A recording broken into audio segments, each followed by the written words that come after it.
జై శ్రీమన్నారాయణ. ఈ చిత్రం చూస్తూ ఉంటే అంటే ఏకశిల దశావతారములు ఈ చిత్రాన్ని బాగా గమనిస్తే శ్రీ వెంకటేశ్వర స్వామి వారి సుప్రభాతంలో ఒక శ్లోకం కనిపిస్తుంది. వెంకటేశ్వరుడు 10 అవతారాలతో కలిగినటువంటి మూర్తిగా దాని భావం తెలుస్తుంది. దాన్నే ఇక్కడ కొంచెం మనం చక్కగా చూసినట్లయితే మీనాకృతే కమఠకోల నృసింహవన్నిన్న స్వామిన్ పరస్వత తపోధన రామచంద్ర శేషాంశ రామ యదునందన కల్కి రూప శ్రీ వెంకటాచలపతే తవ సుప్రభాతం. ఈ శ్లోకాన్ని అనుసరించి మీనాకృతే అంటే మొట్టమొదటి కాళ్ళ దగ్గర చూసినట్లయితే మనకి చేప ఆకారం కనిపిస్తోంది స్వామికి. దాని కొంచెం ముందు పైన చూసినట్లయితే కమఠం అంటే తాబేలు. నృసింహ పైన ముఖంలోనే మనకి ఎడమ వైపున నృసింహస్వామి త్రిముఖ మండలాన్ని చూపిస్తూ ఉన్నారు. అది నారసింహానికి గుర్తు. మీనాకృతే కమఠకోల నృసింహ అయింది. ఇక వర్ణి అంటే వామనమూర్తి. కుడివైపు ఉన్నటువంటి ఆయుధాల్లో వామనమూర్తికి ఒక చిహ్నమైనటువంటి గొడుగు కనిపిస్తోంది, చూచారా? అది ఆ గొడుగును చూసిన వెంటనే వామనావతారం జ్ఞాపకం వస్తోంది.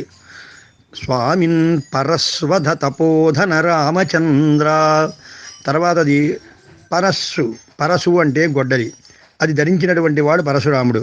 కాబట్టి మనకి ఆ గొడుగుకి సరిగ్గా అటువైపుకు చూడండి, చూచినట్లయితే పరశువు కనిపిస్తోంది, గొడ్డలి. పరస్వధ తపోధన రామచంద్ర. ఆ పరశురాముడి తర్వాత కనిపించేటువంటిది రామావతారం.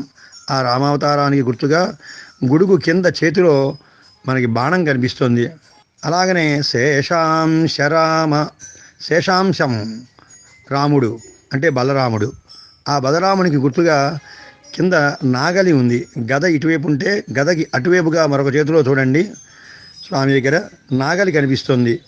అది శేషాంశ రామ యదునందన కల్కి రూప.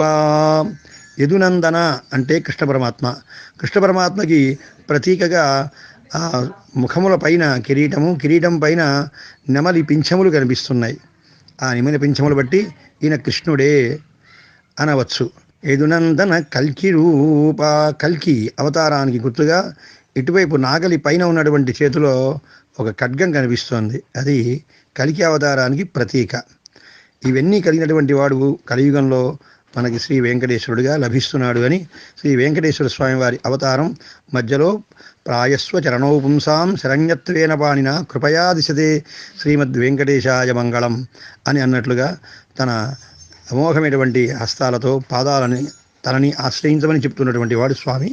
అది మనకు కనిపిస్తోంది ఈ చిత్రంలో. ఈ రకంగా ఎవరో చక్కటి శిల్పి దీన్ని ఆకృతిని తయారు చేసి ప్రచారం చేశారు. మనస్సులో ఉన్నటువంటి భావాన్ని చూపించడం చాలా కష్టం.